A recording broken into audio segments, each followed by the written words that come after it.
Accessing library computer data.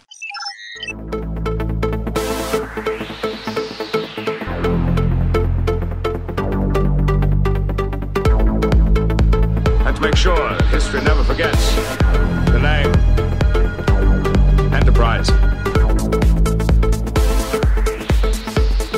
Hey everybody, welcome to the Pensky Podcast. If you haven't tuned in before, this is a podcast where we are running through all 178 episodes of Star Trek The Next Generation, giving our thoughts and feelings about each and every one. Right now we're up to episode 15 of season 2. This one is called Pen Pals. It was directed by Weinrich Colby. The story credit goes to Hannah Louise Shearer, and the teleplay credit goes to Melinda Snodgrass. It aired back on May 1st, 1989. In this one, acting ensign Wesley Crusher learns to manage a science team, and in the primary plot, focusing on Starfleet's Prime Directive, Data helps a young girl on a troubled planet. It's just going to be me talking about this one, so it might be a bit of a shorter episode. I tend to go short when it's just me. I feel a little bit crazy just talking to myself, but we'll try to hit all the major points of this one, Pen Pals, right after this.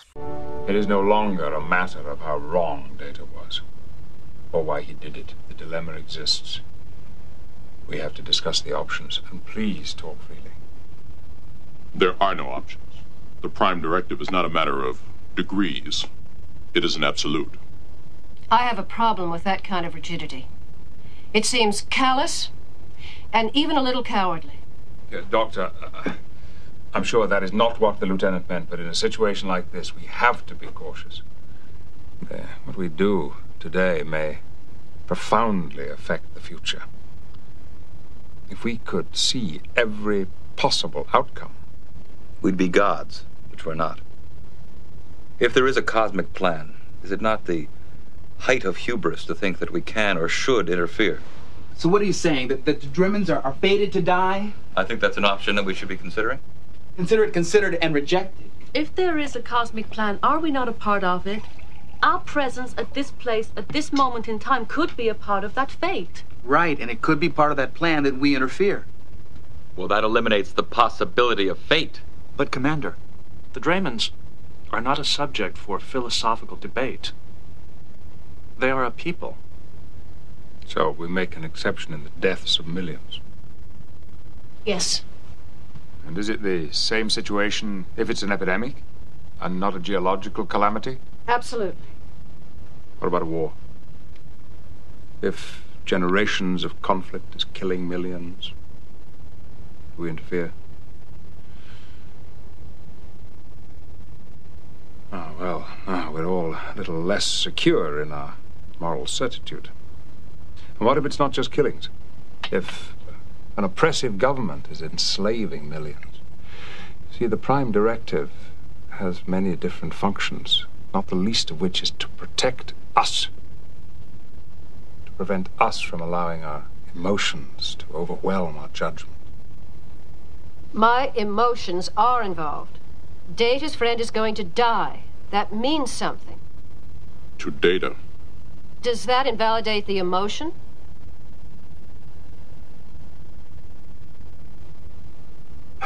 What if the Dremons asked for our help? Yes. Sarjenka's transmission could be viewed as a call for help. Sophistry. I'll buy that excuse. We're all jigging madly on the head of a pin anyway. She cannot ask for help from someone she does not know. She knows me. What a perfectly vicious little circle.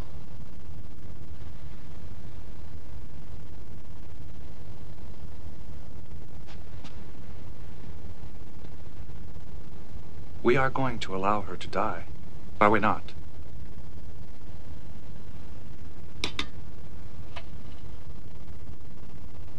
Data, I want you to sever the contact with Drema 4.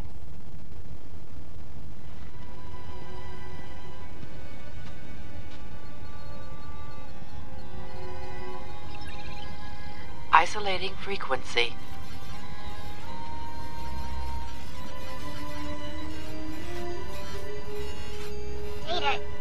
Data, where are you? Why won't you answer? Are you angry with me? Please, I'm so afraid. Data, where are you? Wait.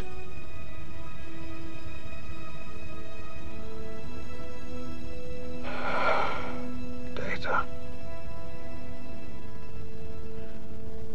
Your whisper from the dark has now become a plea.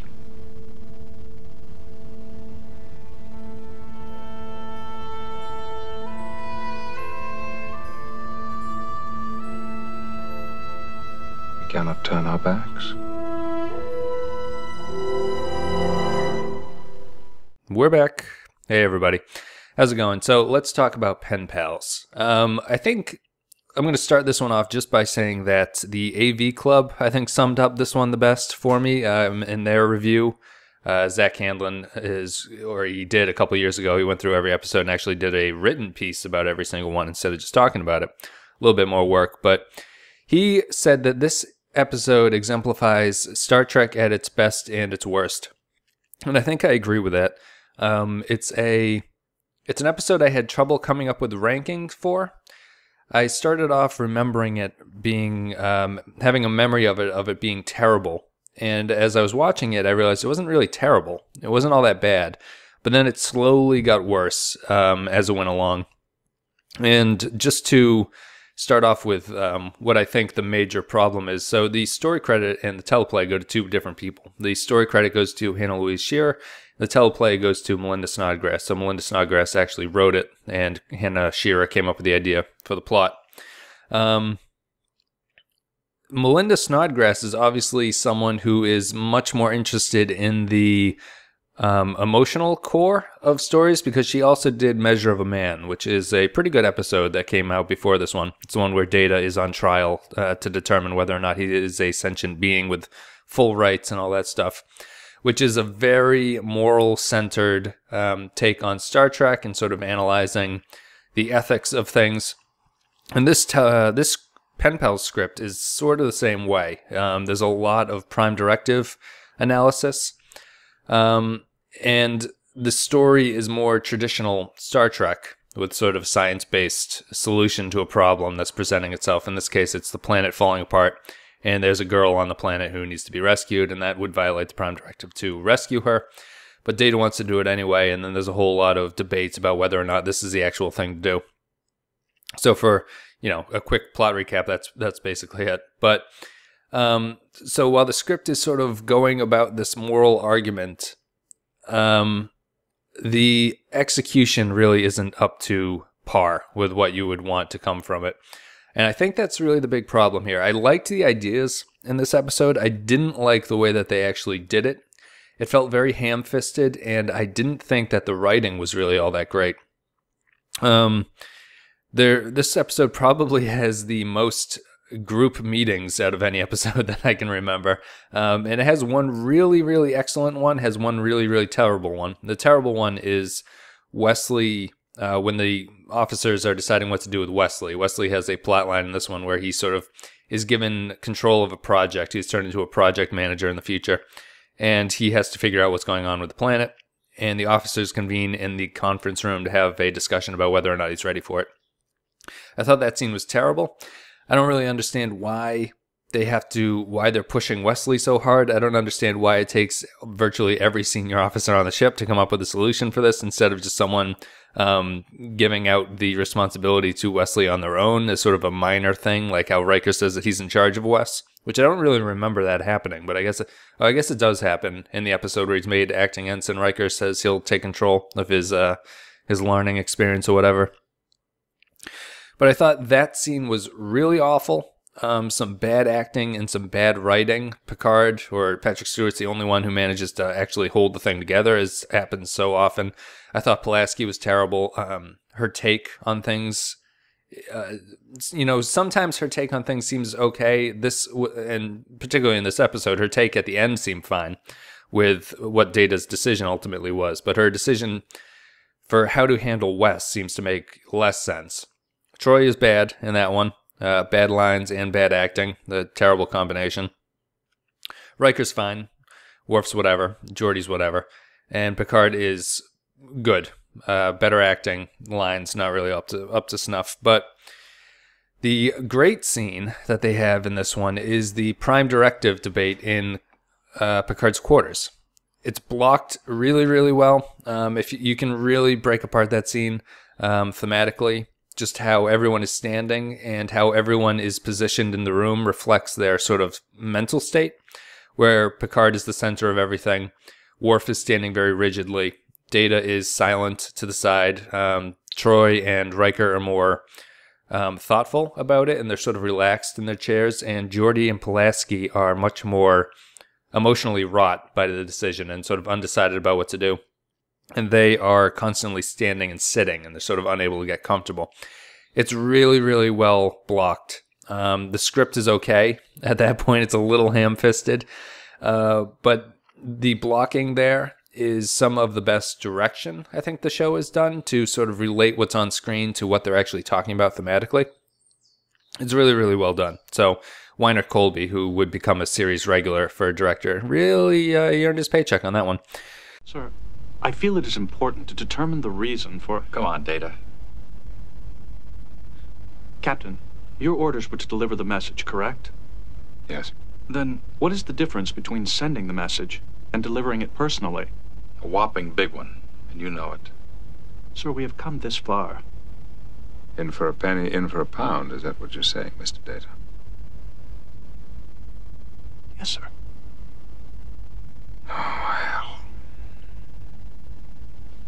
Go. Sir? Number one, handle the transporter. Go. There's some good scenes in this. I love the O'Brien thing. O'Brien says he's going to take a nap and he's not paying attention to what Riker's doing with Data, beaming him down to the planet. There are, I don't mind the little girl in this. Normally I hate child actors. They usually can't do it. They usually are a little bit too over the top. In this one, she's slightly over the top, but I don't really mind it. It's not she's a little clingy to Data, but it's understandable in context of the story. Pulaski's enjoyable in this episode. She is a nice way to bring in a different opinion that actually makes sense in the context of the story, which was having a problem before, like in episodes where she wants to cure a disease of a planet and it seems a horrible idea to bring them on the ship. She wants to bring them on the ship. This one, at least her stance makes sense in the grand scheme of things, which is nice. It's a good development for that character. We get Picard, a little bit more fleshing out of the Picard character. He loves horses, which would come back a couple times. I think particularly in the episode where the Enterprise is getting cleaned with that radiation at the starbase and those terrorists try to steal the dilithium or whatever they're trying to steal. I think he goes back to the ship to get his saddle in that episode. And in this one, it is the origin of his saddle story, I suppose, where he loves horses. Has a weird scene with Troy where he talks about horses, and then he has a much better scene with Data where Data exposes or tells him of the fact that he's been in contact with this girl. A funny, I don't know if the scene is good, but I thought it was funny, was the cock-blocking Wesley Crusher scene where Riker is clearly trying to pick up that lady in 10 forward. Wesley comes in and does some sneaky sort of like, let's talk in the corner thing. He has to be reassured of his command by Riker. Riker does it, and then Riker gets called to the bridge, so he can't continue macking on the pretty lady in 10 forward, who seems very smitten, and I'm sure that relationship will continue for episodes to come, right? So those are the things I kind of like. Didn't really like the extreme ham-fistedness of the script. It's a lot of people talking very bluntly about what's going on. The conflicts are not resolved particularly well. Wesley's plot of taking command seems like it's going somewhere, and it really resolves itself very quickly, and ultimately amounts to nothing. The Wesley storyline is funny because there's a whole lot of build-up to it, where they, the crew is figuring out whether or not they want to do it. He puts together a team. He's very concerned about whether or not he has like the balls to be in command of this science team, which is basically running a bunch of nerds. It's not like he's put in charge of the security team or anything. And he has a little bit of pushback. It's not even pushback. It's almost like one of the people on his team, Wesley's like, I think we should do a scan. And the guy goes, I don't think we need to do that. And Wesley goes, oh, okay. And then he walks away. The guy's not particularly a dick about it. He's just sort of giving a difference of opinion that Wesley just crumbles to. Wesley seems shaken by that. He asks Riker for advice. He goes back and then he's just like, hey, maybe we should do that scan I was talking about earlier. And the guy just goes, sure thing, Chief. And he does it. And there's no conflict. I don't understand. Like, why would you have this storyline if you're not going to show up the conflict of what it is to be in command and to have like a serious difference of opinion or something like that? Because there's no pushback from these guys. His team basically does it. And then, of course, Wesley turns out to be right, and everyone sucks his dick in the later conference room with Picard, where just like, well, if Wesley Crusher hadn't told us to do this scan, who knows where we'd be. It's just it's a lot of build up to nothing. A whole lot of foreplay that eventually just goes nowhere. And the major storyline, which the Wesley storyline sort of feeds into to provide a resolution, is that Data has been contacting this girl Sarjenka on the planet, and in violation of the Prime Directive. And her planet is falling apart because, as Wesley figures out, dilithium crystal fever or something's going on with the dilithium in the planet that's causing the planet to melt down and become like this volcanic mess, and it's going to kill everybody. And there's a whole debate, which I talked about earlier in Picard's quarters, about whether or not you can save them and, stay within the Prime Directive, or whether or not they have to ignore them. Eventually, they decide to save them, and Data goes down, meets the girl. He brings her back to the Enterprise in violation of the Prime Directive again. Everyone gets a little upset, but then they fix the planet by firing photon torpedoes at it, which somehow fixes everything. And then they wipe the girl's memory so she can't remember them, and they beam her back, and that's the end of the story. There's interesting things about the Prime Directive here. It feels much better of an idea than it is executed, as I said before. The Prime Directive is not really making much sense at this point. They're having a debate in the Picard's quarters about whether or not, like if a disease is ravaging a planet, if they're having wars, like when can you interfere? And in this one, Data sort of rescues this one girl, but the Enterprise seems to have no problem with fixing the situation using the photon torpedoes.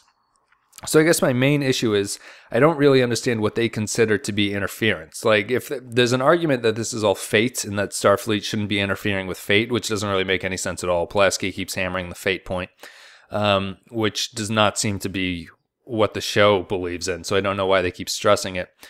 But if it's fate that you can't help people and directly let them know that you're helping them, I don't understand why you can just sort of act in the shadows to help them. And just the fact that they don't know about you, somehow makes the situation right. The Prime Directive kind of makes sense like that, but it also seems to have this belief that things are fated to happen. And if a species hasn't attained warp drive, you can't help them no matter what goes on. And so it's kind of a conflicted idea about what they think they can do in these situations. They end up helping, which to me seems like a violation of the Prime Directive, but they don't seem it to be. And then they just wipe the girl's memory and send her back. And the show also kind of gets around the problem by simply not showing anyone from the race except for this little girl. They're still alive. I remember the show being that the girl was the only survivor on this planet.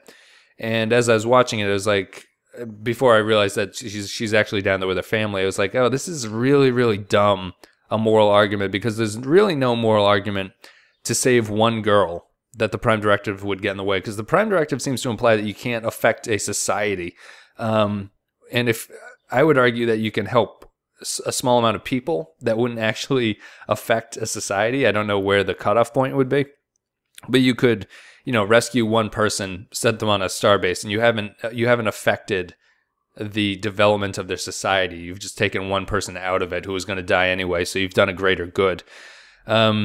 This, I've gone off on a tangent. I can't remember what I was talking about, but the problem there is all Prime Directive based, and it doesn't really make a lot of sense in what what the crew considers a violation of the Prime Directive. And again, the show gets around it a little bit by not showing anyone else, so that you don't get this impression that you're actually giving repercussions to an entire civilization. It's just this one girl. So I think that's a weakness of, the writing, probably budget considerations. You don't want to do a lot of makeup to show a lot of people. But it makes it seem less important if they can just easily wipe the mind of this girl, send her back, and that's all square. And if that's the case, since this mind wipe is possible, it's a real easy out to any sort of repercussions. The show seems unwilling to sort of have a moral quandary and then have serious repercussions come from it. You know, it would be a much better written show if what Data did actually had waves of impact, but it's not, because her mind is going to be wiped and she's just going to go back to her planet and everything's fine. And why wouldn't this be an option at the beginning? You know, it's not like this seems to be a terrifically novel idea to wipe her memory to send her back. Picard brings it up to the Doctor, and Doctor says, yeah, we can probably do that. It's just, you know, if what they had done somehow changed the planet, you'd actually have an argument to why the Prime Directive is important. But instead, we keep getting this thing where the crew is bringing up the Prime Directive as if it's this major, you know, golden rule, like the number one thing that can't be violated. And they violate it all the time, and it seems to have no implications. It sort of has to do with, you know, the genre show that this thing is. Every 45 minutes, the episode resets and you start over again. But it makes the drama much more low-key and almost not important. This would be a much better episode if Data's impacts and what he had done actually caused something, either good or bad, or neutral or undecided. If something had happened from it.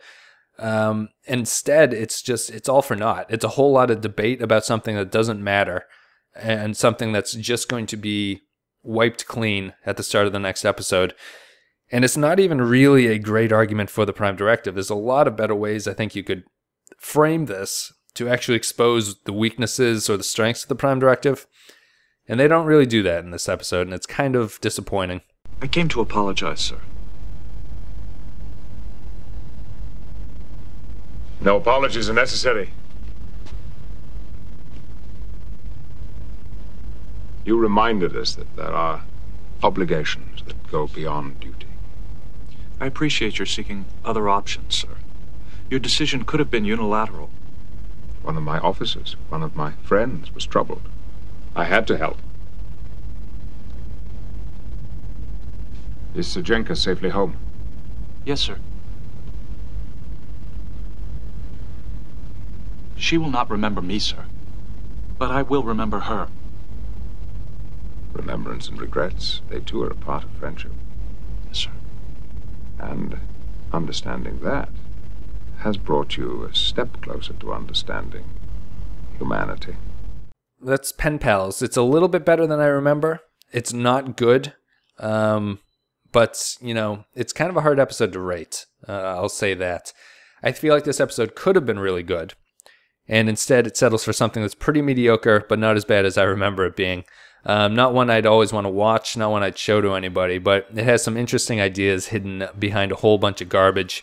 A whole lot of hand-holding and sort of, you know, the weak sort of blandness that Star Trek The Next Generation has at this point, where decisions don't really matter as much as they want to act, you know, very serious and melodramatic about what's going on. None of this really matters, and the resolutions are clean and not problematic, which is a big problem if you're trying to write drama. You know, that's just a thing. I think, you know, this is all going to be fixed eventually. It's fixed a little bit in the next episode, or more than a little bit. It's fixed quite well in the next episode, which is Q-Who, which we'll get to.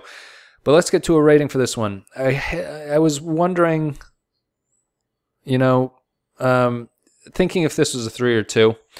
I think it's a strong 2. I was going to say a weak 3, but I think it's a strong 2. Which ultimately, this is saying strong before the number doesn't really help in my final rankings. But it's not particularly horrible. It's got some real problems that are mostly script related, but it's just problematic enough to not be a average episode of Star Trek. Unfortunately, these strong themes aren't enough to pull it forward. But yeah, that's it. I'll give it a 2 out of 5. Pen Pals. Better than I remembered, so worth watching if you haven't seen it in a while. But that's it. Thank you guys for listening. If you enjoyed the content and you're watching on YouTube, I guess we'll go first. If you're watching on YouTube, Like and a comment's greatly appreciated. If you enjoyed the content, only if you enjoyed the content and you're on iTunes, a rating or review is very helpful. I'm having a lot of fun doing this. I apologize for it just being me. Hopefully this rambling wasn't too off-putting, but we'll be back next week, or in a couple days, I guess, whenever this goes up, with Q Who. And we'll have 2 people on to discuss that, so the law of averages will work out, and me being by myself will balance out with the 2 people next time. So thank you guys for listening. I hope you enjoyed it, and I will be back in a couple days with Q Who. See ya.